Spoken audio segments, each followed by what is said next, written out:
क्या आप जानते हैं कि हम सब एक साथ दो अलग अलग यात्राओं पर हैं और हमें इसका एहसास भी नहीं होता।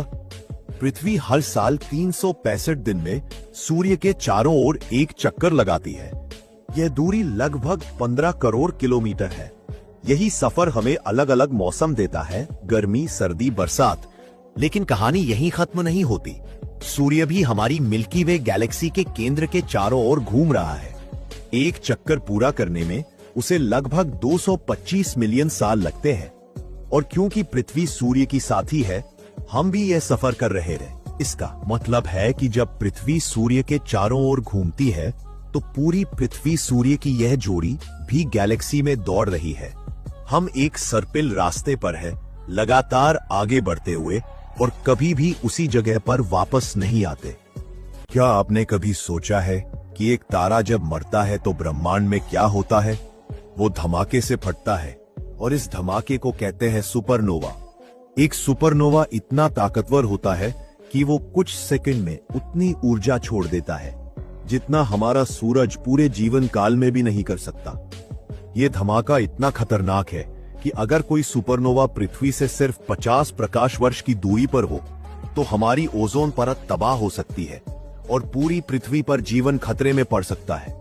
सुपरनोवा से निकलती है गामा किरणें और ये इतनी शक्तिशाली होती है कि एक ही पल में पृथ्वी की सारी जैव विविधता को मिटा सकती है। पर ये सब सुनकर डरिए मत, क्योंकि अगर सुपरनोवा खतरनाक है तो उतना ही जरूरी भी है, क्योंकि हम, आप और ये पृथ्वी सब कुछ उन्हीं तारे के विस्फोटों से बने हैं। हमें जो ऑक्सीजन, कार्बन, लोहा, सोना मिलता है वो सब कभी किसी सुपरनोवा से निकला था। हम सभी स्टारडस्ट हैं। कल्पना कीजिए एक ऐसा सफर जहां वापसी का कोई रास्ता नहीं, एक ऐसा अंतरिक्ष यान जो 400 साल तक ब्रह्मांड की गहराइयों में तैरता रहेगा और उसके अंदर बसाई जाएगी एक नई दुनिया। यह है क्रिसालिस, भविष्य का वह अंतरिक्ष यान जिसे डिजाइन किया गया है हमारी सभ्यता को तारों के पार ले जाने के लिए। इसके अंदर सिर्फ मशीनें नहीं बल्कि खेत होंगे, जंगल होंगे, झीलें होंगी। यह अपने आप में एक चलता फिरता ग्रह होगा जहां लोग जन्म लेंगे, यहीं पर अपना पूरा जीवन बिताएंगे।